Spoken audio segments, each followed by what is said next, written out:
Donc, j'ai eu la chance, oui, comme disait Frédéric Tupin, d'être présidente du jury pour la conférence de consensus du CNESCO. C'est très au goût du jour aujourd'hui, puisque le CNESCO a un peu peur de disparaître. Et pourtant, c'était enfin, en tout cas, parce que je ne veux pas du tout le mettre au passé. La conférence de consensus est intéressante comme dispositif dans la mesure où j'ai eu la chance d'être présidente d'un jury qui était composé de professionnels de l'enseignement et de l'éducation.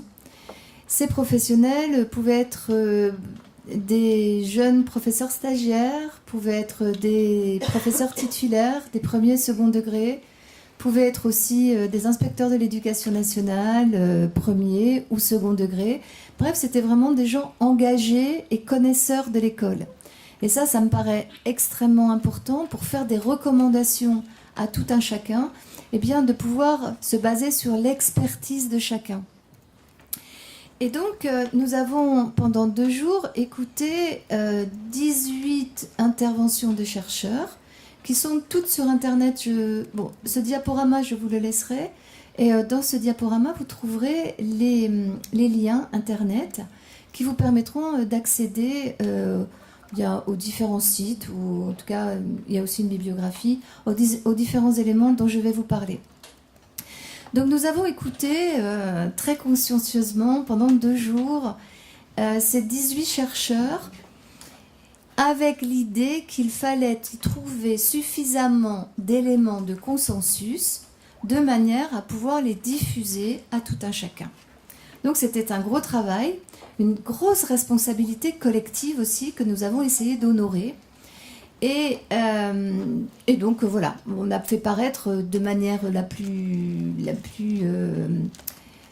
comment dirais-je, serrée possible, parce qu'on avait vraiment un cadre où ça devait faire 20 pages maximum, ce que dit la recherche aujourd'hui de la différenciation pédagogique. Alors vous allez me dire, ça fait tellement longtemps qu'on nous en parle, alors vous êtes pour certains, vu votre jeune âge, certainement à préparer les concours. Ceux qui ont un peu plus d'expertise dans l'école savent que le terme de différenciation pédagogique, ça fait 30 ans qu'on en parle. Alors pourquoi est-ce qu'on fait une conférence de consensus à ce propos, puisque dans les textes, depuis 30 ans, on dit il faut différencier sa pédagogie. Eh bien, en fait, il n'y a pas tellement de consensus. Alors là, moi j'ai appris beaucoup de choses en fait pendant ces 2 jours, parce que en fait je suis assez tombée des nues sur certaines choses. Alors déjà, il n'y a pas tellement de consensus, déjà il n'y a pas tellement de définition de ce que c'est que la différenciation pédagogique.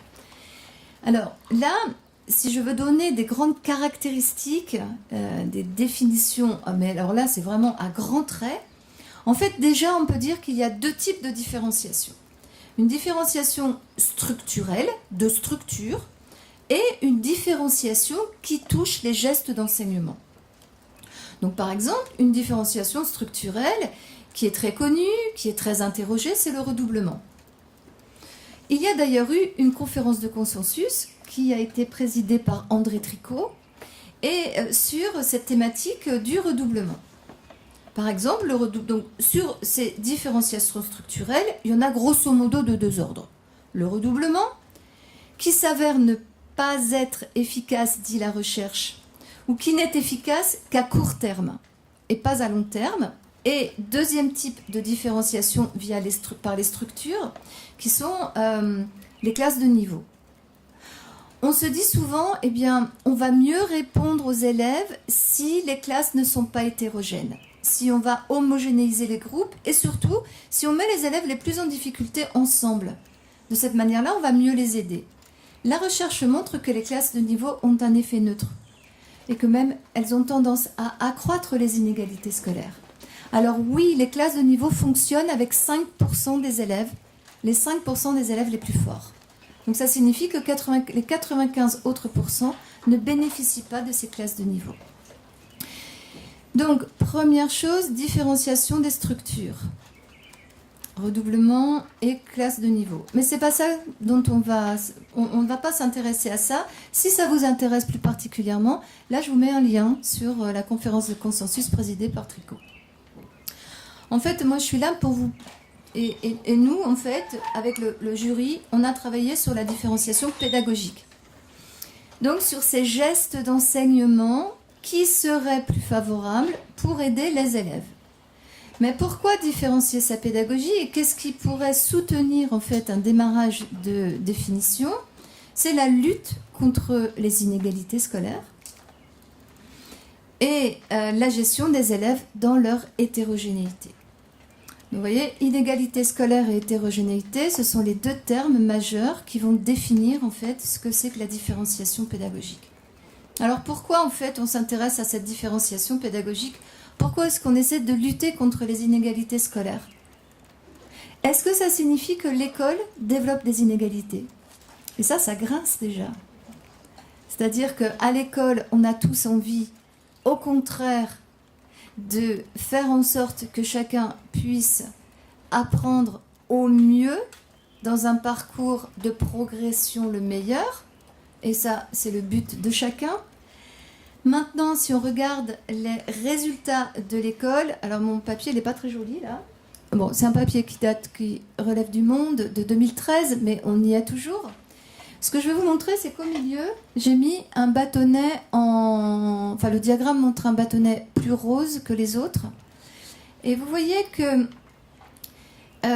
l'écart de ce bâton rose qui coïncide avec la France, le bâton est extrêmement long. C'est-à-dire que ça signifie que la France réussit très bien avec les élèves les plus forts et réussit nettement moins bien avec les élèves les plus faibles. Et comme c'est le bâton le plus long, eh bien, c'est un des pays qui est les plus différenciateurs, c'est-à-dire qui accentue, qui accroît le plus les écarts entre les élèves. Bien entendu, ça n'est pas la volonté individuelle de chacun des acteurs, mais c'est ce que provoque le système. Et que eh bien, les élèves les plus fragiles s'en tirent le moins bien. Alors pourtant, l'école française eh bien, essaie d'apporter des réponses. Mais elle a tendance en fait à répondre en termes de dispositifs. C'est-à-dire que dès qu'il y a difficulté ou certaines catégories d'élèves, elle va penser en termes de dispositifs. Aide personnalisée, par exemple. Dispositifs plus de maîtres que de classe. Des dispositifs comme les unités localisées pour l'inclusion scolaire. Et ces dispositifs vont toujours être de plus en plus nombreux et très souvent d'une extrême courte durée. Et ils disparaissent souvent sans évaluation. Là, je citais le dispositif plus de maîtres que de classe qui abonde dans les équipes d'écoles de primaire d'un maître supplémentaire, dans des écoles de REP+, de réseau d'éducation prioritaire plus. Et ce dispositif a été mis en place en 2013 et il s'éteint là, sans qu'il soit véritablement clos d'ailleurs, et sans qu'il ait été évalué. Donc ça, c'est 4 ans. Et je trouve que c'est une image assez représentative des politiques d'aide que développe l'éducation nationale. Alors, en revanche, le dispositif plus de maîtres que de classe était un dispositif qui faisait intervenir les enseignants dans les classes. Et ça, c'était très particulier. Justement, c'est un peu dommage que ça n'ait pas été évalué, parce que d'habitude, en France, les dispositifs sont externalisés. Aide personnalisée ou accompagnement pédagogique complémentaire, là, les APC, c'est 1 heure en plus pour les élèves en difficulté. Les réseaux d'aide aux élèves en difficulté, les RASAID, c'est une aide qui, la plupart du temps, est donnée par une réponse de prélever un groupe d'élèves en grande difficulté dans la classe pour les aider à l'extérieur de la classe. Donc la plupart des dispositifs, en fait, sont souvent apposés au temps collectif. Et c'est comme si, à toute difficulté, eh bien, on allait recourir à un dispositif. Je n'irai pas plus loin sur ce terme de dispositif. Mais bref, j'aime beaucoup cette petite image-là du cahier pédagogique de 2010, d'un élève français qui dit si je rate le devoir, je suis bon pour 1 heure de soutien. Si je le réduis, j'écope d'1 heure d'approfondissement. C'est un art délicat que de rester médiocre. Donc, la conférence de consensus, en fait, a essayé d'essayer de mettre au jour, de porter un éclairage sur des résultats de recherche. Donc, je vais essayer de vous, oui, de vous présenter un certain nombre de résultats qui, pour un certain nombre d'entre eux, sont très contre-intuitifs. C'est-à-dire qu'on pense que, comme par exemple, on pense que faire des petits groupes d'élèves en difficulté, c'est la meilleure solution pour aider les élèves.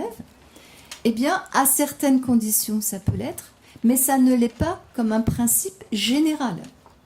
D'accord ? Donc, un certain nombre de chercheurs ont mis le doigt sur des éléments qui râpent, des éléments de tension, en tout cas des éléments qui font réfléchir, et j'ai été la première aussi, hein. Même en tant que chercheur, je suis chercheur dans un certain domaine et je ne connais absolument pas tous les résultats de recherche. Et Benoît Galland, dont vous pourrez trouver la conférence, ce sont des conférences d'1 quart d'heure, 20 minutes, hein, sur le site du CNESCO. Benoît Galland a fait une synthèse, puisqu'il est intervenu à la fin du second jour, et il a structuré sa synthèse par rapport à certains des éléments qui ont été apportés au cours des 2 journées. Déjà, alors que je vous disais tout à l'heure qu'on parle de différenciation pédagogique depuis 30 ans, eh bien, ce que met en lumière Benoît Galland, qui est donc enseignant-chercheur à l'Université catholique de Louvain en Belgique, il montre que dans ses méta-analyses, c'est-à-dire il est allé chercher les analyses, les résultats des recherches qui ont été faites sur ces éléments de différenciation pédagogique sur le versant geste professionnel. Et en fait, il s'est rendu compte qu'il y a une quasi-absence de travaux empiriques à propos des effets d'une différenciation pédagogique sur les élèves. C'est-à-dire qu'il y a très peu de travaux qui se basent sur ce qui se fait de manière effective dans les classes, dans les écoles. Donc déjà, ça laisse, on reste assez pensif, dans la mesure où c'est quand même une préconisation depuis déjà de nombreuses années. Et pourtant, eh bien, les travaux de recherche sont très peu allés regarder du côté de ce qui se passe dans les classes. De plus, il y a une absence de consensus minimal sur la définition de la différenciation pédagogique et sur les critères à observer concernant cette différenciation. Et puis, en fait, on s'aperçoit qu'il y a finalement, du coup, un décalage profond entre les préconisations qui concernent la différenciation pédagogique, c'est-à-dire, quand je parle de préconisation, je parle des circulaires, de ce qui vient du ministère de l'Éducation nationale. Donc, il y a un décalage profond entre ces préconisations et les connaissances scientifiques. Donc, du coup, entre différenciation pédagogique et réussite de tous, il y a un point d'interrogation. Est-ce que la différenciation pédagogique permet la réussite de tous ? Ça, à cette grande question, la recherche n'est pas capable de répondre aujourd'hui parce qu'elle manque de travaux. Du coup, vous voyez, entre ce que demande le ministère et les progrès sur les élèves, on ne peut pas savoir. Ça ne signifie pas que la recherche n'a rien à dire là-dessus. Mais ce sont surtout sur des faisceaux, sur des focales, et pas du tout sur l'idée, qui n'est absolument pas un concept, de différenciation pédagogique. Alors, Benoît Galland nous dit, quelles caractéristiques on va prendre des élèves ? Quelles caractéristiques va-t-on prendre en compte des élèves dans cette différenciation pédagogique ? Alors, il y a un grand chapeau qui revient souvent lorsqu'on parle de différenciation pédagogique avec les enseignants, et qui pense que la motivation des élèves ou l'orientation motivationnelle des élèves va être très importante. C'est-à-dire, je vais faire attention à ce qui motive mes élèves et de cette manière-là, je vais pouvoir mieux les faire progresser. Ça n'est pas démontré par la recherche. Il va même plus loin, il dit que les préférences des élèves ne sont généralement pas favorables à leurs apprentissages. Alors, il ne faut pas comprendre à contrario. C'est-à-dire, ce n'est pas parce que si effectivement je ne prends pas comme élément principal les préférences de mes élèves, je ne vais quand même pas leur donner des textes qui ne sont pas accessibles pour eux. Je ne vais pas caricature, je vais pas prendre un texte de Maupassant pour des élèves de CE2 ou de CP, d'accord? Mais en tous les cas, partir des préférences des élèves n'apporte pas un progrès certain à leurs apprentissages. Un exemple très trivial, un gamin qui est super bon en foot. Si on lui donne des textes sur le football, il n'ira pas les lire précisément parce qu'il estime qu'il en connaît suffisamment à ce propos. Donc il ne déstabilisera pas ses points de vue. Vous voyez? Ce qui ne signifie pas que, bien entendu, on va ajuster les situations d'apprentissage au public que l'on a en face de soi. Donc déjà, un premier élément de tension sur la motivation, c'est pas si simple que ça. Deuxième élément, et qui a beaucoup inspiré l'école, à un moment, il y a 10 ans, on avait énormément d'interventions sur les styles d'apprentissage. Eh bien, le laboratoire de Benoît Galland a travaillé ces éléments motivationnels et de style d'apprentissage. Et sur les styles d'apprentissage, il a montré que déjà, qu'est-ce que ça signifie un style d'apprentissage ? Il y a une multiplicité de styles. Ils en ont comptabilisé environ 70. Donc, il y a des problèmes de définition et des problèmes de mesure. Et en tous les cas, ce que ces chercheurs ont montré, c'est que faire correspondre les pratiques d'enseignement au style d'apprentissage des élèves n'apporte aucun bénéfice à l'apprentissage des élèves. Donc, auditif, kinesthésique, visuel, si on part de ça, ou d'évaluation de ce que l'on pense des styles d'apprentissage pour orienter ces gestes d'enseignement, ça n'apporte pas de bénéfice à l'apprentissage des élèves. Maintenant, ça ne signifie pas que lorsque j'enseigne, eh bien, ça va être important que l'élève puisse entendre, puisse voir des consignes écrites, puisse les écrire, c'est-à-dire de varier en fait les approches et les manières d'enseigner. Mais les styles d'apprentissage, ça n'apporte pas de bénéfice. Et d'ailleurs, aujourd'hui, on parle beaucoup de neuromythes, c'est-à-dire cerveau droit, cerveau gauche, style d'apprentissage. Personne n'a réussi à démontrer qu'il y avait, en tout cas aucun chercheur n'a réussi à démontrer que ça avait un effet favorable sur les apprentissages. En revanche,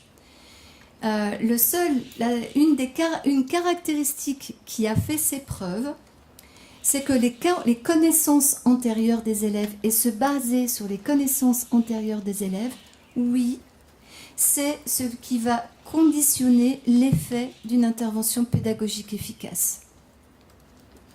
Donc il vaut mieux aller chercher ce que connaissent les élèves que leur motivation ou leur style d'apprentissage.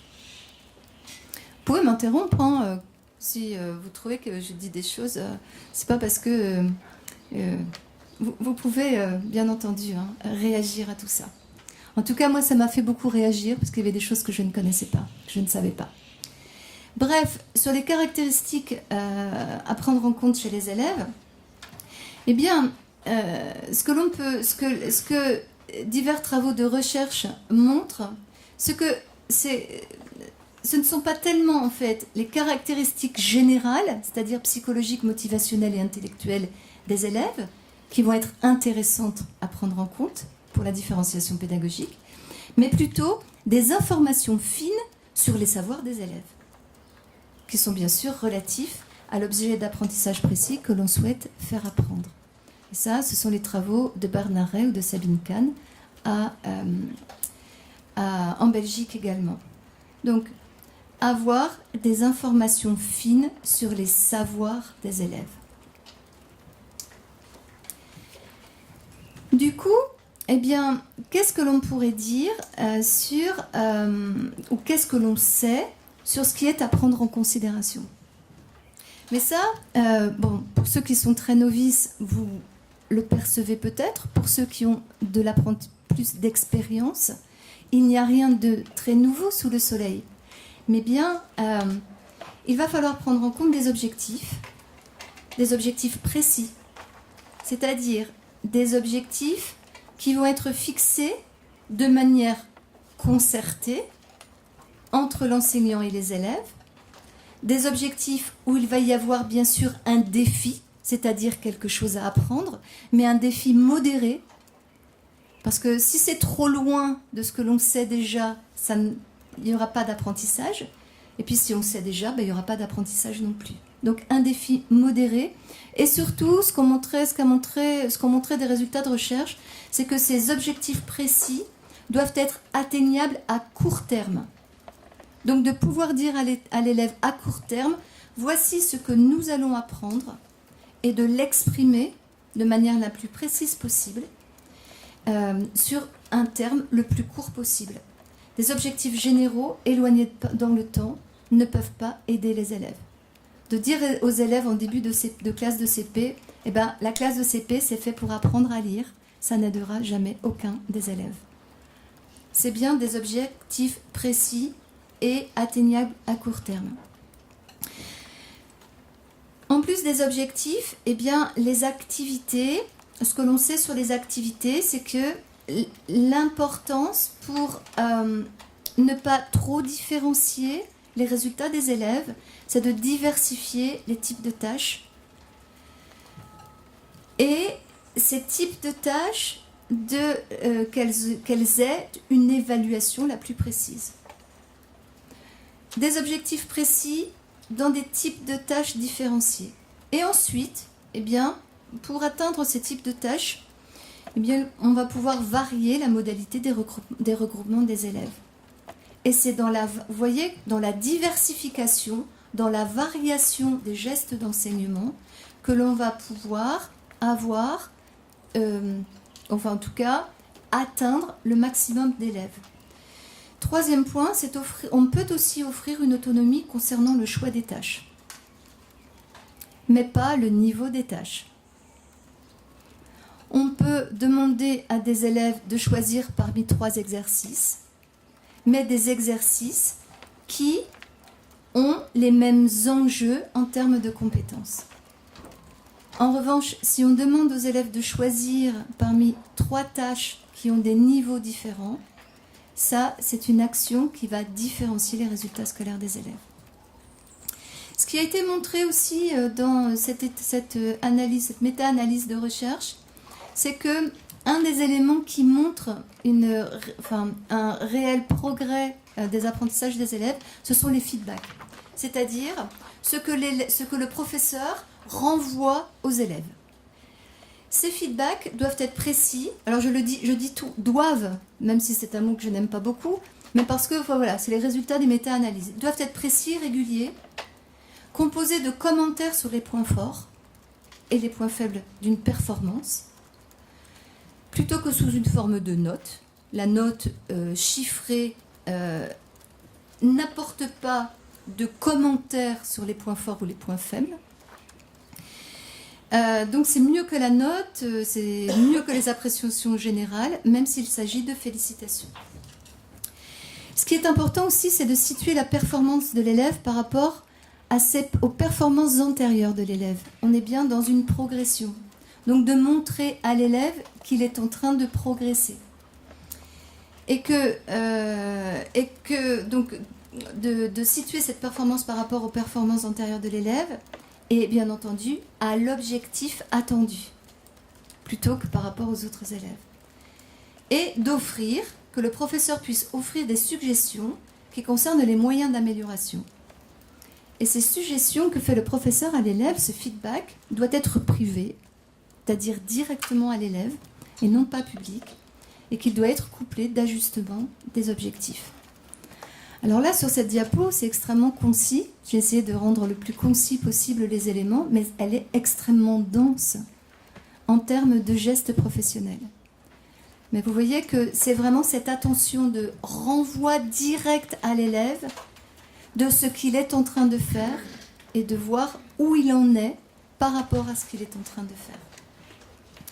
Et ça, je peux le renvoyer à des travaux plus larges.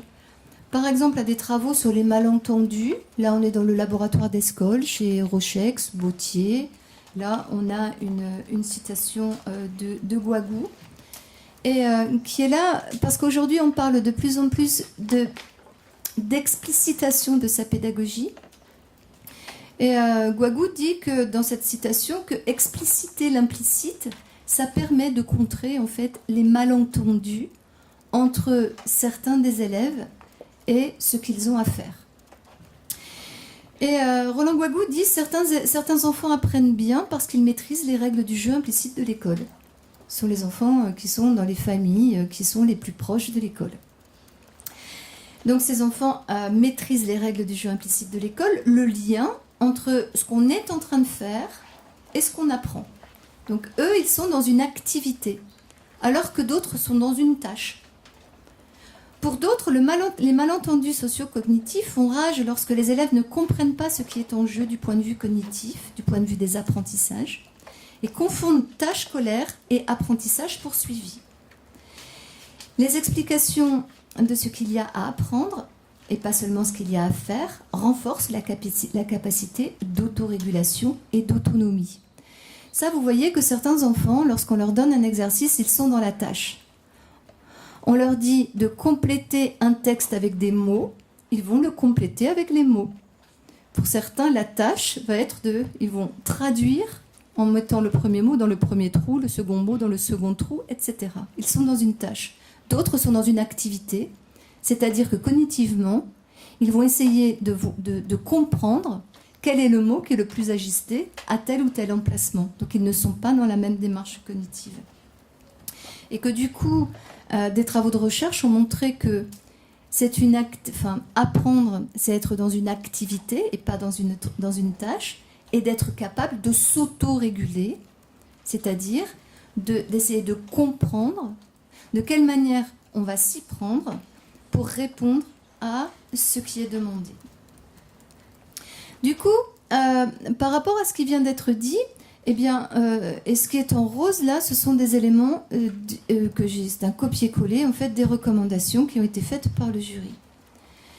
Et on est bien sur la différenciation pédagogique, mais les premières pages en fait ne concernent pas stricto sensu la différenciation pédagogique. Elles concernent en fait des gestes d'enseignement. Et dans ces gestes d'enseignement, la première chose qu'on a mise en exergue et qui est revenue dans quasiment chacune des interventions des 18 chercheurs, c'est que ce qui va primer pour les apprentissages des élèves, ce sont la qualité des situations d'enseignement-apprentissage. C'est-à-dire que la nature et la qualité des situations d'apprentissage importent plus que ce que les enseignants perçoivent ou supposent des caractéristiques générales des élèves. Ça veut dire quoi, de manière très triviale?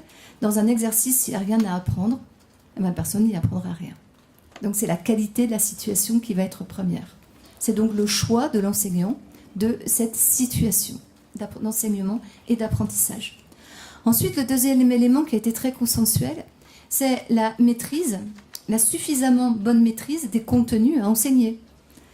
On n'enseigne que ce que l'on connaît bien, ou que l'on connaît en tous les cas suffisamment, mais aussi des relations qui unissent les apprentissages qu'on est en train de faire apprendre aux élèves. Donc c'est important d'avoir, mais ça, j'enfonce des portes ouvertes, hein, excusez-moi, mais de toute manière c'est toujours à rappeler, c'est que l'enseignant doit savoir ce qu'il est en train de faire apprendre aux élèves et de choisir la situation pour développer cet apprentissage-là chez les élèves. Moi, j'ai été prof des écoles pendant 15 ans, donc je peux le dire. Il y a des situations, moi, ça me paraissait simple, je ne les ai pas faites, je les donne aux élèves. Et là, j'ai eu des grandes solitudes en me disant pourquoi ils ne comprennent pas? En fait, en regardant plus attentivement la situation, en la faisant soi-même, on s'aperçoit parfois qu'elle paraît très simple, et en fait, elle est bien plus complexe que ce qu'elle y apparaît. Donc, le pas en avant, la distance avant pour que le professeur puisse savoir et maîtriser. Bon, bien entendu, il faut une maîtrise des contenus, mais vous savez bien qu'elle n'est pas suffisante. Pourtant, certains voudraient nous le faire croire, mais ce n'est pas tout à fait ça. Bien entendu, le professeur est aussi expert des conditions d'appropriation des contenus. Il a une double expertise des contenus et de l'appropriation des contenus. C'est l'expert de l'enseignement et de l'apprentissage.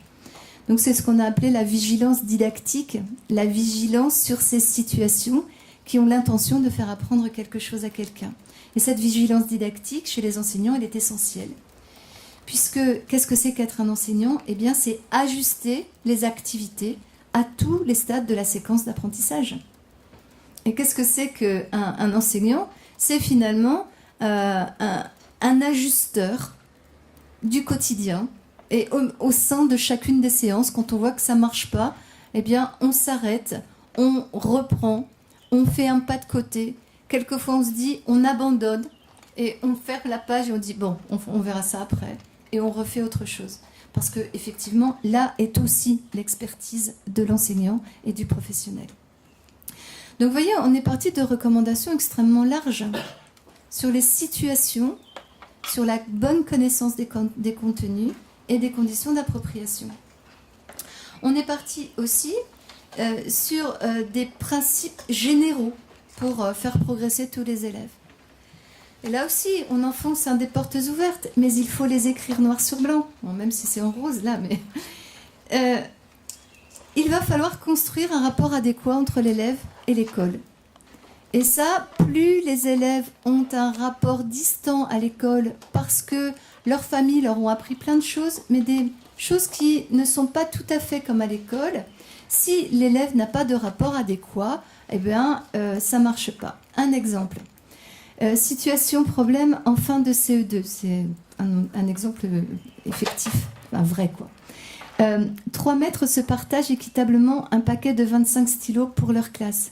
Combien de stylos aura chaque maître? Et il y a un petit de la classe qui a écrit « Un stylo aura 1 mètre et si son stylo se casse, il reprend un autre stylo. » Alors, vous voyez, là, on est vraiment sur cette question de malentendu, d'un rapport inadéquat de l'élève à l'école. Qu'est-ce qu'il a fait, ce petit? Eh bien, il a répondu dans sa vie du quotidien. Il a dû se dire, d'ailleurs, c'était une maîtresse, en l'occurrence, ma maîtresse, elle est un peu bizarre quand même, parce que quand elle a besoin d'un stylo, elle en prend un. Et quand son stylo, il est cassé, elle en prend un autre. Donc lui, il ne fait pas une expérience du savoir avec les mathématiques, mais il est dans son expérience quotidienne. Et ça, plus les élèves sont éloignés de l'école, eh bien, plus leur rapport n'est pas d'emblée adéquat. Donc, l'enjeu de l'école, c'est bien de construire ce rapport adéquat. Construire ce rapport adéquat, ça veut dire définir un environnement d'apprentissage.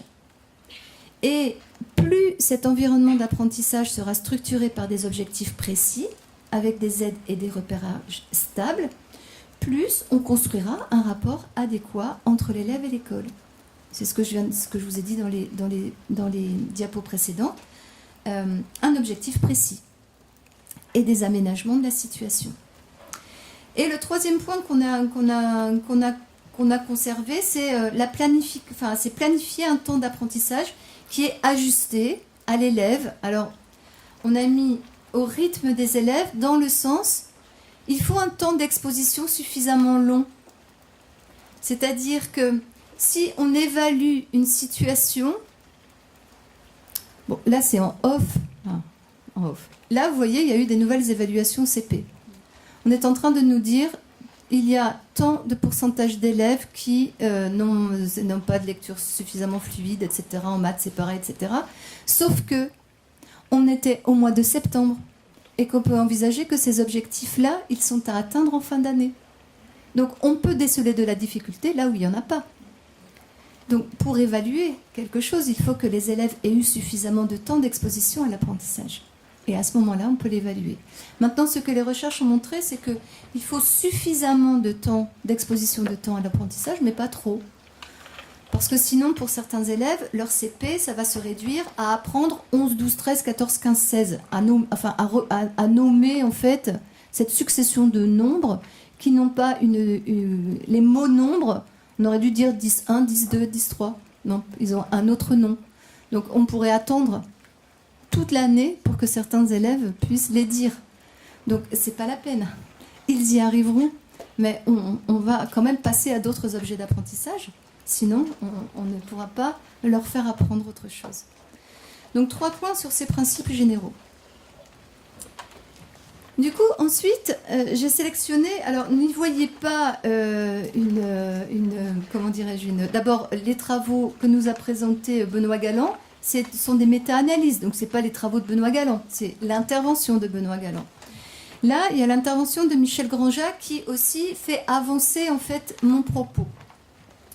Donc, Michel Grandjat est professeur à l'université de Grenoble. Il est à la retraite maintenant, mais il a aussi beaucoup travaillé sur les pratiques en fait enseignantes et sur les manières d'équilibrer en fait les temps de classe.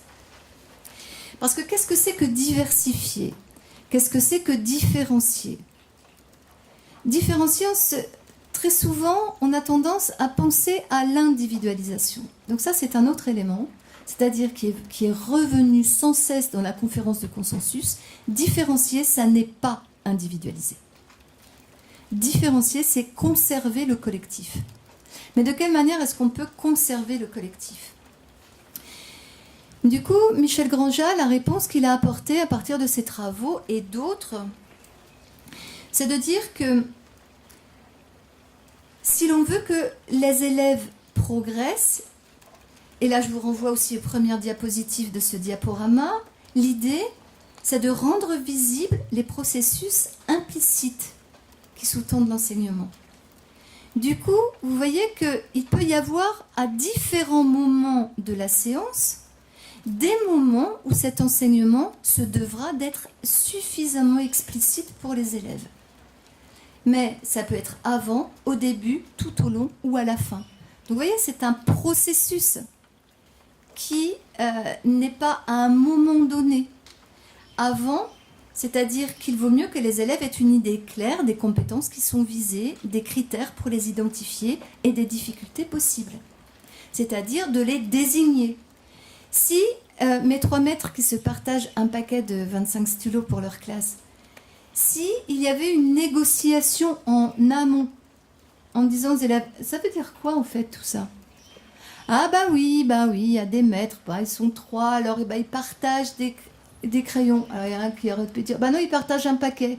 Ah, alors un paquet, on peut partager un paquet? Non, en fait, ils partagent 25 stylos, etc. C'est dans cette négociation préalable que l'on va mener les élèves vers le bon objet, une attention au bon objet. Et peut-être que ce petit garçon n'aurait pas répondu un stylo aura un maître et si son stylo se casse, il reprendra un autre stylo. C'est-à-dire créer un horizon d'attente qui soit corroboré à ce que l'on veut faire apprendre aux élèves à ce moment-là. Ensuite, au début de l'activité, engager les élèves dans l'activité d'une manière qui leur fasse comprendre les buts visés. Tout au long, des activités guidées qui peuvent être en petits groupes pour donner un temps d'intervention qui sera peut-être plus individualisé pour certains élèves. Mais ça ne signifie pas qu'elle est individualisée puisque tout le monde travaille la même situation d'apprentissage. Même si on sait que certaines situations vont être délicates pour certains.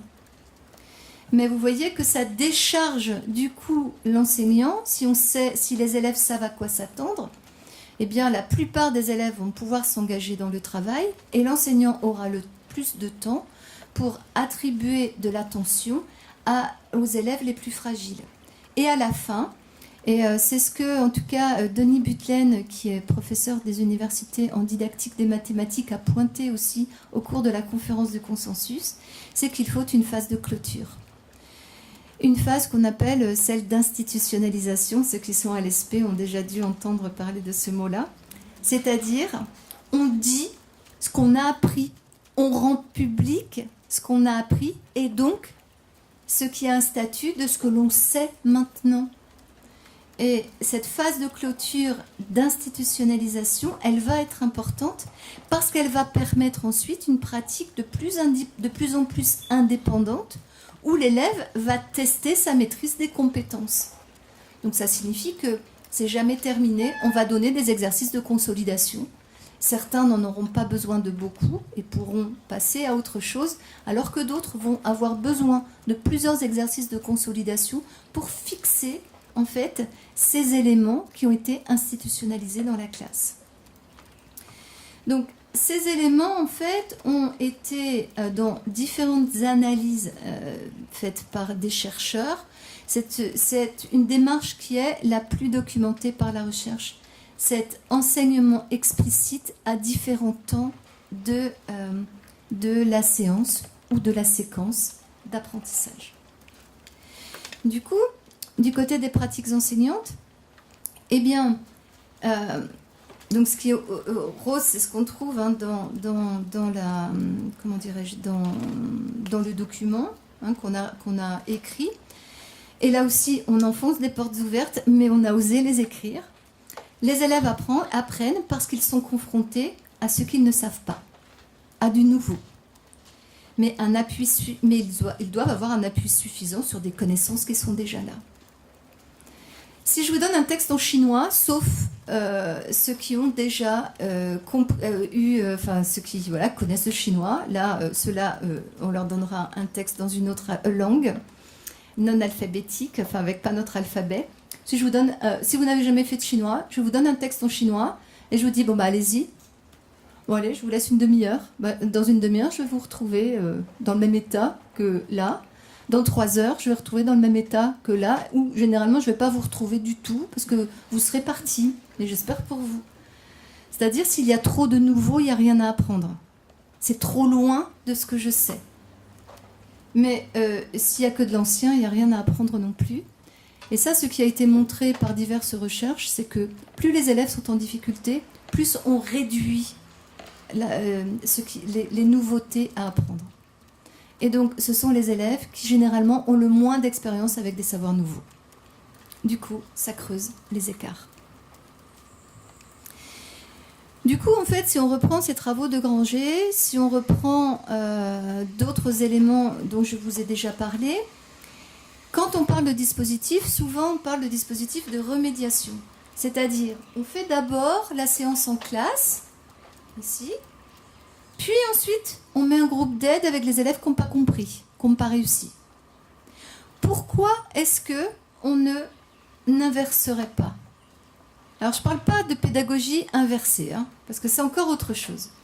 Mais pourquoi est-ce qu'on ne mettrait pas, par exemple, des aides personnalisées avant, où je sais que des élèves sont très petits lecteurs, et que si on doit écrire la suite du texte, ça, je suis sûre qu'ils n'auront pas cette expérience-là, puisqu'ils ne seront pas à même déjà de lire le texte. Pourquoi ici on ne leur lit pas le texte? Et quand on fait la séance en classe de poursuite d'écriture du texte, à ce moment-là, ils sauront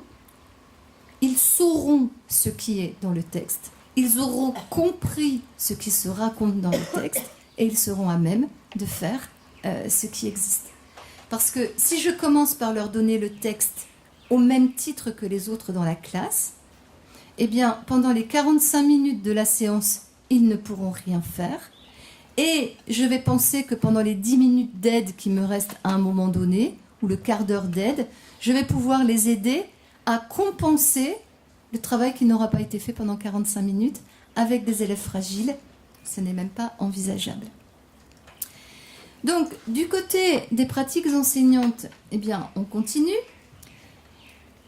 Tout à l'heure, je vous ai dit, les élèves apprennent parce qu'ils sont confrontés à ce qu'ils ne savent pas, le nouveau, mais avec un appui suffisant sur des connaissances qui sont déjà là, l'ancien, ce qu'ils connaissent déjà.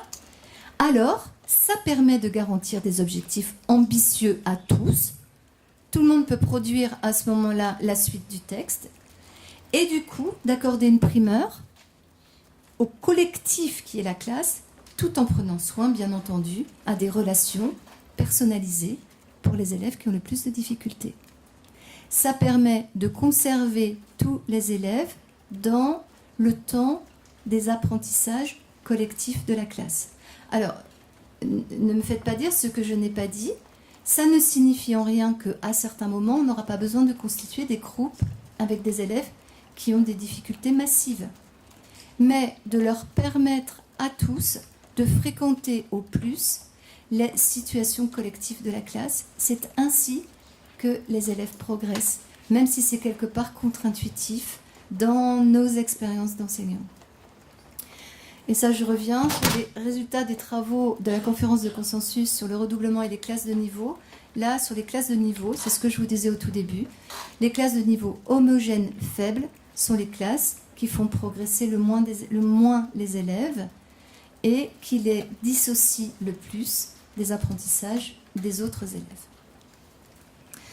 Donc si on continue, en prenant en considération aussi les travaux et de Granja et d'autres, ce que nous avons inscrit, c'est que envisager l'évaluation fine des connaissances préexistantes des élèves et pas seulement des manques est une source d'information essentielle pour orienter l'action des professeurs. C'est-à-dire de voir ce que les élèves savent déjà. Parce que si on liste ce qu'ils ne savent pas faire, enfin vous voyez avec certains élèves, de toute façon vous allez mettre 15 jours à faire la liste, quoi, et en vous disant « Oh le pauvre ». Donc il vaut mieux évaluer et consigner ce que les élèves savent plutôt que ce qu'ils ne savent pas. Et ce qui peut être aussi producteur de progrès chez les élèves, ce qui a été montré, c'est que pratiquer l'auto-évaluation les responsabilise davantage et les engage davantage dans les apprentissages. Alors, qu'est-ce que ça veut dire que l'auto-évaluation? C'est des choses qui sont toutes simples et qui vous sont très connues. Ça, c'était un travail aussi que Michel Granja a proposé. Vous voyez que dans le premier tableau, à gauche, on a les compétences qui sont ciblées, compétences et contenus qui sont travaillés pendant la période.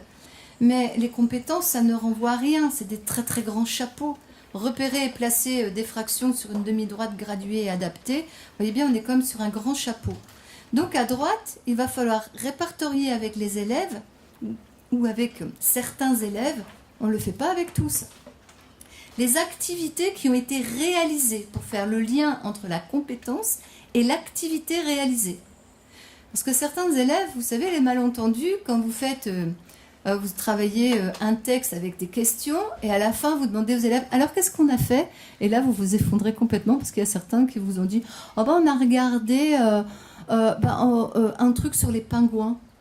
Ah ouais, ah non, bah non, en fait non, c'était pas ça du tout. Et là, vous voyez la traduction de certains élèves qui ont fait tout à fait autre chose que ce que vous pensiez faire aux élèves. Donc là, du coup, on peut faire, par rapport aux compétences, on peut lister les activités réelles, les exercices qu'on a fait avec eux.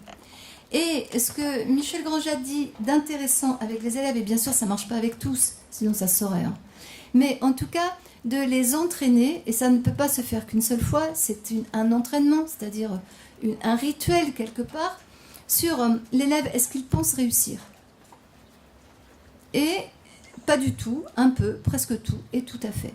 Et les travaux de recherche montrent que ces habitudes d'action données aux élèves les engagent mieux dans les apprentissages, et c'est du domaine de la métacognition. C'est-à-dire, mais une métacognition où l'élève est dans une autorégulation, c'est-à-dire qu'est-ce que je pense que je suis capable de faire et de pouvoir faire un ajustement ensuite avec l'élève ou avec les quelques élèves. Vraisemblablement, on ne peut pas faire ça avec une classe de 27 élèves, mais on peut cibler certains élèves qui en auraient le plus besoin. Donc du coup, ça veut dire que pour mieux aider les élèves, et une question de différenciation, ça peut être d'adopter des postures enseignantes variées. Et c'est sans doute cette variation qui va au mieux aider les élèves. Variation dans le temps, avant, pendant, à la fin, mais variation aussi selon les besoins des élèves. Les aides que je vais dispenser aux élèves ne seront pas de la même nature. Et là, je vous ai remis un petit tableau qui me semble intéressant. Bon, c'est toujours de Guagou, c'est pas pour lui faire sa promotion, parce qu'il fait des choses bien, il fait des choses moins bien, hein, comme tout le monde. Hein. Mais ce que je trouvais intéressant, c'est que là, on a des catégories d'actions qu'il a consignées et qui sont des catégories d'actions qui permettraient d'aider les élèves, justement dans cette flexibilité de posture et dans cette flexibilité du temps, et qui peuvent être des repères pour l'enseignant. Exercer, C'est-à-dire que, oui, il va falloir automatiser pour certains élèves. C'est-à-dire, pour automatiser, il va falloir ritualiser et faire tous les jours un certain type d'exercice. Peut-être pas avec tous, mais avec certains. Il va falloir réviser. Réviser pour préparer une évaluation qui va avoir lieu.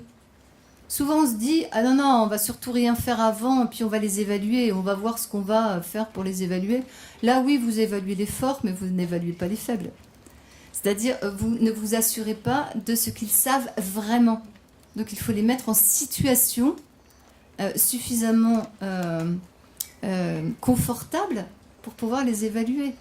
Et là, ce qui serait intéressant, au lieu de faire des évaluations collectives, sur des évaluations qui sont mises, où on dit qu'il faut 20 minutes pour faire les évaluations, et où il faut 2 heures finalement avec la classe, ça, ce n'est pas des conditions d'évaluation. C'est des conditions de staganovisme. Donc là, ce qui est intéressant avec des élèves qui échouent, c'est de pouvoir faire en sorte que quelqu'un s'assoie à côté d'eux à un moment et leur demande de restituer, et même à l'oral, ce qu'ils sont capables de faire. Soutenir, c'est-à-dire mettre un haut-parleur sur la pensée. Et ce soutenir, ce haut-parleur, il peut être l'enseignant met un haut-parleur sur sa pensée. Certains élèves pensent qu'il n'y a rien à faire. Un exemple très court, je regarde mon temps quand même, mais 5 gamines de CE2 qui... l'enseignante de la classe a fait une demande d'aide au réseau d'aide pour les élèves en difficulté, le maître à dominante spécialisé à dominante pédagogique, 5 gamines qui n'arrivent pas à faire des problèmes en mathématiques, d'accord? Elles sont dans les choux. Première séance avec l'enseignante spécialisée et j'étais dans l'espace du groupe. Et l'enseignante spécialisée dit aux élèves, bon alors la maîtresse m'a dit que vous n'arrivez pas avec des problèmes. Vous faites comment avec des problèmes? La première dit, ah ouais, moi j'ai un problème avec ma mère. Alors l'enseignante, elle regarde, dit, ah non, c'est pas ça du tout. Alors, situation de problème en mathématiques, comment vous faites quand la maîtresse vous donne une situation en mathématiques? Vous savez, le cahier vert. Alors tout de suite, il y en a une qui dit, on fait des opérations. Du tac au tac, on fait une réponse. Une phrase réponse. Après un petit blanc, il y en a une qui dit, on lit le problème. Et puis après un grand blanc, l'enseignante spécialisée ne dit rien. Et il y en a une qui dit, ah oui, on réfléchit. Et sa copine à côté lui dit, ah non, il y en a qui ont tout de suite la bonne réponse. Pour cet élève de mi-CE2, donc comme une expérience avec l'école, en fait, à l'école, remarquez, c'est assez simple, il n'y a rien à chercher. Il y en a qui ont la réponse et puis d'autres qui ne l'ont pas. Elle, en l'occurrence, elle ne l'a pas, mais elle n'a rien à faire pour l'avoir. Donc vous voyez que si, en fait, personne ne met un haut-parleur sur la pensée, soit des élèves, soit sur la sienne, pour certains élèves, il y a certains qui ont une carte mère, sans doute. C'est-à-dire, vous voyez bien en maths, vous avez eu à peine le temps de distribuer le texte du problème ou de l'écrire au tableau, la réponse a déjà fusé dans la classe. Alors qu'il y a certains qui ne savent même pas de quoi ils en retournent, ils n'ont même pas eu le temps de lire les 3 premiers mots. Donc du coup, se constitue une sorte de pensée magique, c'est-à-dire que certains savent, et eux, en l'occurrence, ils ne savent pas, mais il n'y a vraiment rien à y faire. Donc ce haut-parleur sur la pensée est important. Préparer, c'est l'anticipation. Permettre aux plus faibles de mieux tirer parti de la leçon du lendemain. Donc de la préparer déjà avec certains. De revenir en arrière, bien sûr, et peut-être là de constituer des groupes homogènes pour reprendre des bases et des habiletés.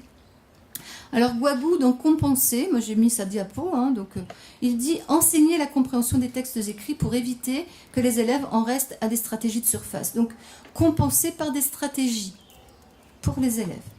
Ou faire autrement quand la situation est complètement bloquée. Donc vous voyez, là il y a des catégories en fait de gestes qui, dans les pratiques enseignantes, qui sont des gestes d'aide qui peuvent s'adresser à tous les élèves ou qui peuvent s'adresser à des élèves ciblés. Alors, on a aussi dit que les apprentissages, parce que c'est ce qui s'est dit dans la conférence, ils sont plus efficaces lorsqu'il existe un bon climat de classe. Mais en faisant toujours attention à ce type de phrase, ce n'est pas parce qu'il y a un bon climat de classe qu'il y aura des apprentissages. Et qu'un bon climat de classe, ça se co-construit avec les apprentissages. Mais en tous les cas, quand ça se co-construit avec les apprentissages, effectivement, les apprentissages vont être plus efficaces. Maintenant, sur les dispositifs dans la classe, ce qui a émergé au sein des différentes interventions, c'est la notion de coopération des élèves. Pour faire coopérer les élèves efficacement, alors, il y a des exemples sur les petits groupes, des petits groupes qui peuvent être hétérogènes et qui peuvent être homogènes dans une variation selon ce que l'on veut faire apprendre aux élèves. Mais en tous les cas, par exemple, si l'on veut, dans une démarche métacognitive, faire réfléchir les élèves sur leurs apprentissages ou faire exprimer les élèves sur leurs apprentissages alors qu'ils ne le savent pas, ils ne savent pas comment faire, ben vous n'obtiendrez pas grand-chose. Donc du coup, il vaut mieux organiser soit des groupes hétérogènes, soit un tutorat entre les élèves, puisque le tuteur est expert vers un tutoré qui ne l'est pas. Mais ce qui est important à retenir, ce sont des regroupements qui sont toujours temporaires.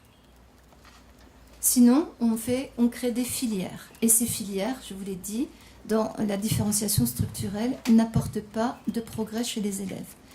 Et ce qui, du point de vue de certaines recherches, montre aussi une efficacité, c'est le travail à plusieurs enseignants.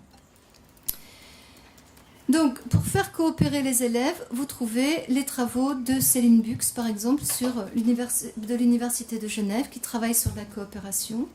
Et quand on regarde voilà, ces diapos pour des recommandations pour les jurys, ben, on retrouve la même chose. On retrouve la variation des apprentissages. On voit que l'enseignant, parce qu'il a une démarche coopérative, va se rendre plus disponible pour accompagner certains élèves.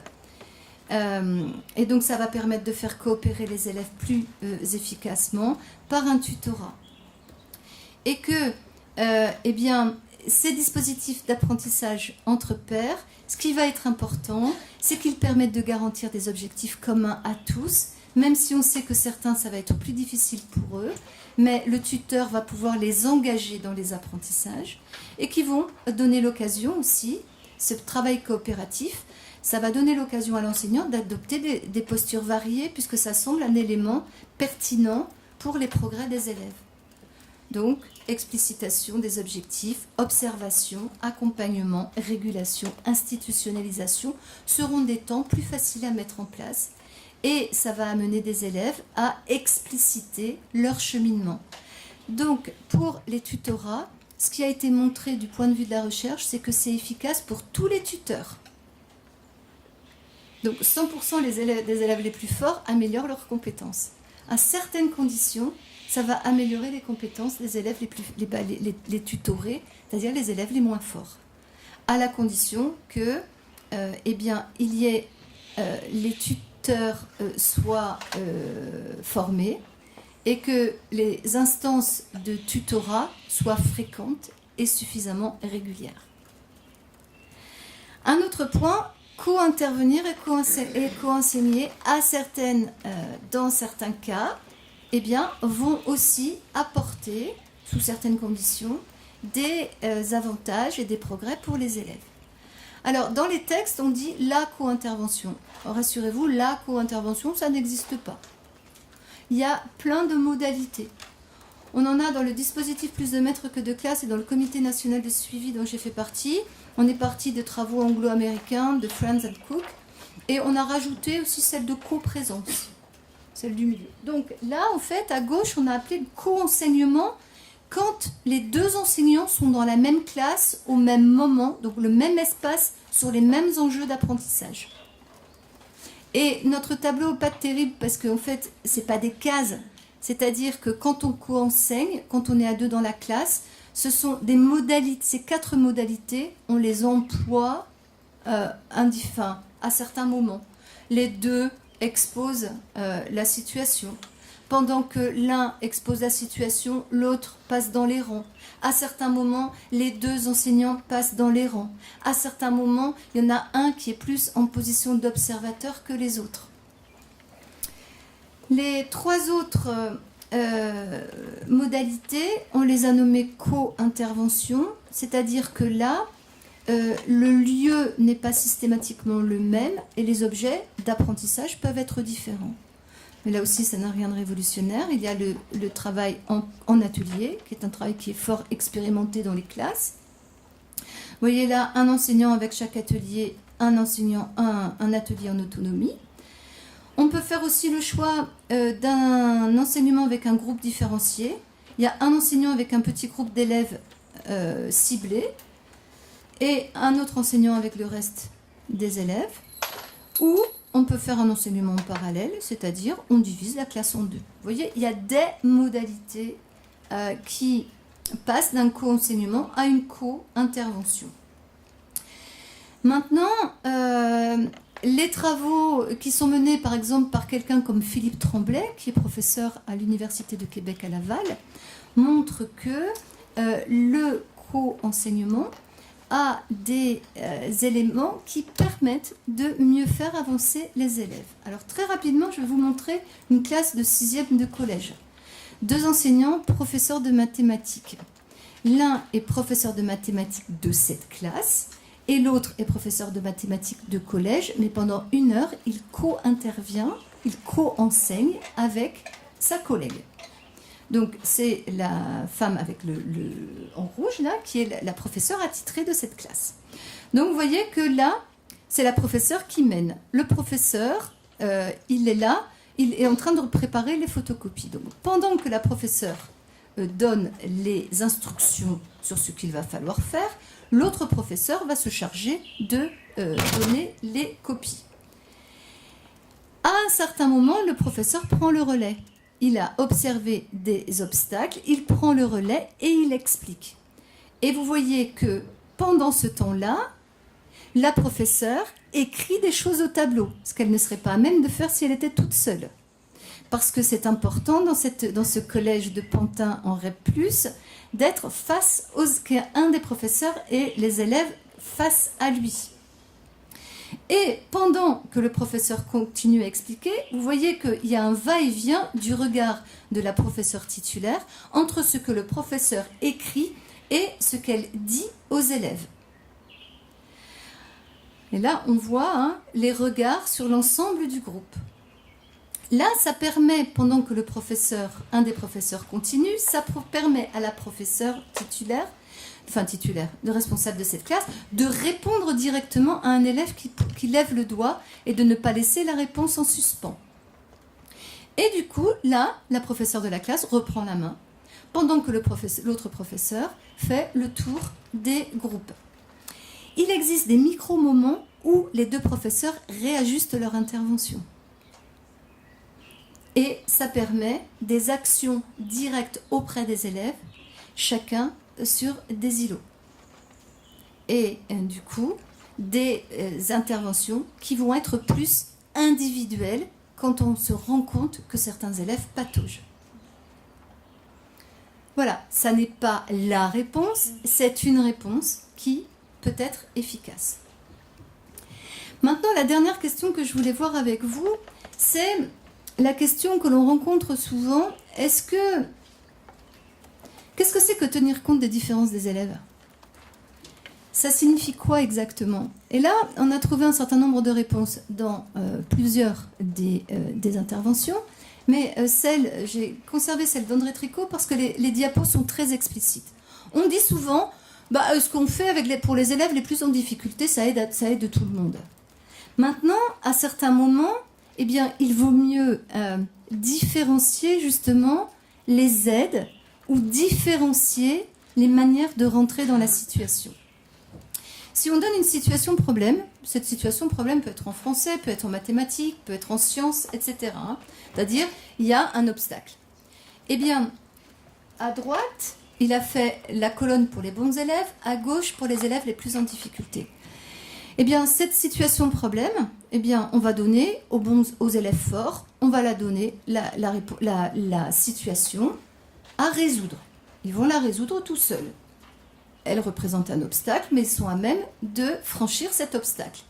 Pour les élèves les plus faibles, si on les met dans la même situation, un quart d'heure après, une demi-heure après, on les retrouvera dans la même situation, c'est-à-dire la page sera blanche.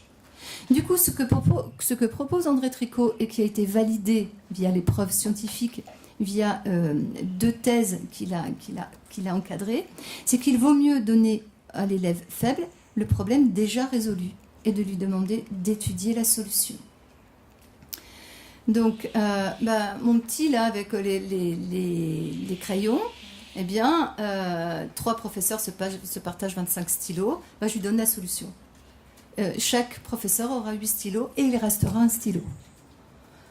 Alors, et de lui dire, comment on a trouvé ça? Et donc, je le mets sur la piste, mais je ne lui dis en rien de quelle manière il a fait. Donc, en fait, il va avoir une démarche cognitive. Si je lui donne rien, il n'aura pas. Il n'aura aucun moyen de rentrer dans cette situation, et donc il répond à côté, et donc il n'a pas d'expérience avec le savoir attendu. Donc, dans un premier temps, on peut donner à l'élève le problème résolu. Après, on peut alterner les problèmes résolus et les problèmes à résoudre, ou on peut lui donner le problème avec une solution partielle. Mais vous voyez qu'on ne le laisse pas tout seul avec les fatidiques questions, avec rien en dessous. Donc, on peut lui donner la réponse. Maintenant, avec des élèves forts, eh bien, on va éviter la redondance. Donc, on ne va pas répéter inutilement ce qui peut être présenté en une fois. Donc, hop, on leur présente en une fois et ils font.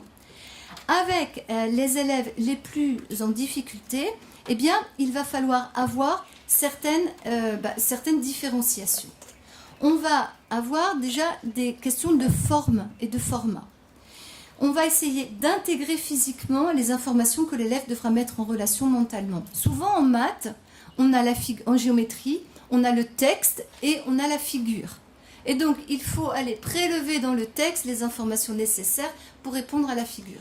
Eh bien, il vaut mieux mettre dans la figure les informations qui sont données par le texte. C'est-à-dire d'intégrer physiquement les informations. À ce moment-là, l'élève n'a comme simple milieu de l'expérience que la figure.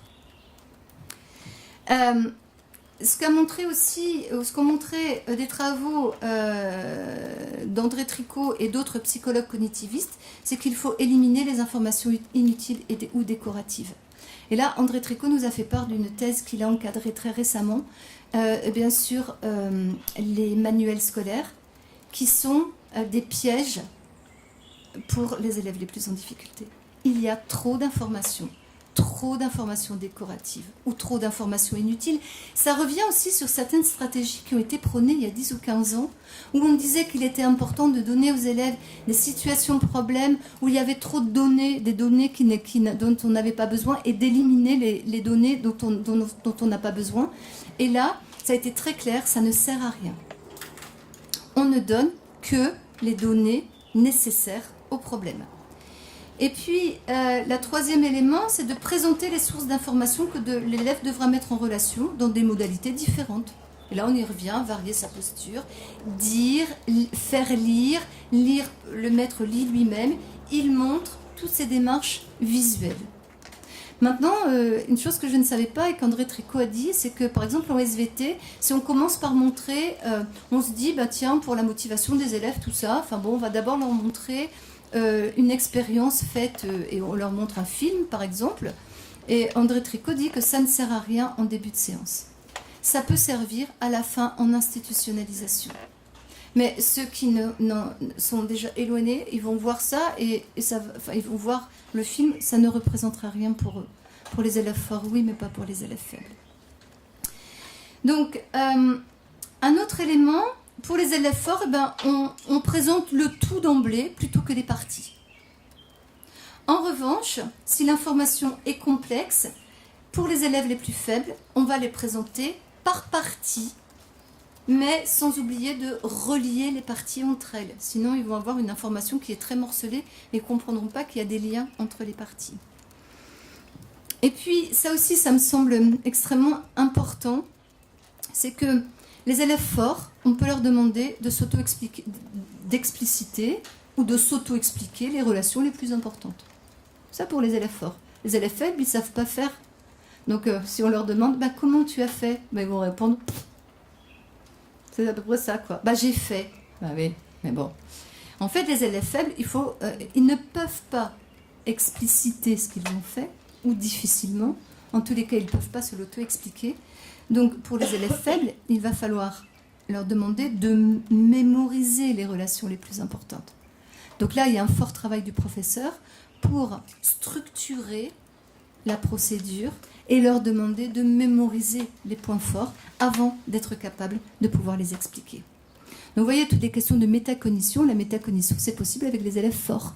La métacognition c'est pas possible avec les élèves faibles, c'est-à-dire ceux qui n'ont pas encore compris ce qu'il y avait à apprendre. Ils pourront le faire une fois qu'ils en sauront suffisamment sur la question. Sinon, sur le travail en groupe, alors on les met en groupe, on ne les met pas en groupe, ben là en fait on n'est pas très loin, chez les forts et chez les faibles. Chez les forts, si l'accès aux connaissances d'autrui est nécessaire, alors oui on fait un travail en groupe, c'est utile. Sinon le travail individuel, il est tout aussi efficace que le travail en groupe. Le travail en groupe, il est efficace s'il y a nécessité d'être en groupe. Et par exemple, les ateliers, souvent on dit que c'est du travail de groupe, mais chacun fait son travail, c'est du travail individuel juxtaposé. Pour les élèves les plus faibles, eh bien, proposer du travail en groupe, mais s'il y a un scénario précis. Et on va faire du travail en groupe quand l'apprentissage visé est suffisamment loin des élèves, puisque là, on va pouvoir, avec ce scénario précis et l'hétérogénéité du public, eh bien, compenser ou en tout cas consolider les vides. Sinon, le travail aussi peut être réalisé tout seul. Lorsqu'on propose un texte, par exemple, eh bien entendu, avec les élèves forts, on ne va pas tout expliciter. Et on va engager les élèves dans des activités de production complexes, donc des productions d'inférences, des productions d'hypothèses, des éléments de conjecture. Pas la peine de les faire répondre systématiquement à des questions explicites. On va les engager dans un travail de plus haut niveau. En revanche, avec les élèves les plus faibles, ce qui va être important, c'est de toujours mettre en exergue ce qui est important. Et c'est le premier travail à faire avec eux dans un texte. Et ensuite, d'expliciter avec eux les liens entre les parties d'un tout. Parce que les élèves les plus faibles, en fait, ne font pas les liens entre les parties. Donc, en conclusion, eh bien, on peut dire que ce qui est important, et que je n'ai pas là abordé du tout, parce que j'ai vraiment abordé les pratiques enseignantes, mais dans ces recommandations, il y a aussi les aspects pilotage. Et là, c'est très clair, c'est-à-dire que ce pilotage, que ce soit par les équipes de circonscription, avec les inspecteurs, que ce soit avec les directions d'école, eh bien, ce pilotage va être extrêmement important. Il est nécessaire. Je n'ai pas abordé les niveaux d'établissement, qui est effectivement aussi nécessaire. Ça, vous pourrez retrouver dans les recommandations. Mais en conclusion, on pourrait dire que les routines, les habitudes d'action professorale, elles sont à stabiliser. C'est-à-dire que tous les ans, on ne va pas refaire du nouveau. Il faut stabiliser ce qui produit de l'efficacité. Et que cette stabilité, eh bien, elle est à être négociée en équipe d'école. Une stabilité pour savoir de quelle manière on va pouvoir construire des progressions à travers la scolarité de l'enfant dans son école élémentaire, par exemple. Donc, stabiliser les actions professorales, c'est un travail à opérer au sein de l'établissement, des formations à instaurer. Au niveau de la classe, c'est penser à la diversité des postures et gérer au plus serré, une phase de définir la situation, objectif précis, qu'est-ce que j'attends de vous, qu'est-ce qu'on va apprendre, une phase d'explicitation, comment est-ce qu'on va pouvoir faire avec une situation comme celle-là, et qu'est-ce qui marche, qu'est-ce qui ne marche pas. Comment est-ce qu'on va pouvoir gérer aussi la phase de synthèse de production et qu'on peut appeler une institutionnalisation. Si on a cette définition, cette explicitation et cette phase d'institutionnalisation, on est plus susceptible de s'adresser à l'ensemble des élèves. Je vous ai mis une petite bibliographie et je vous remercie pour votre attention. J'ai été tout petit peu plus longue que prévu. Merci.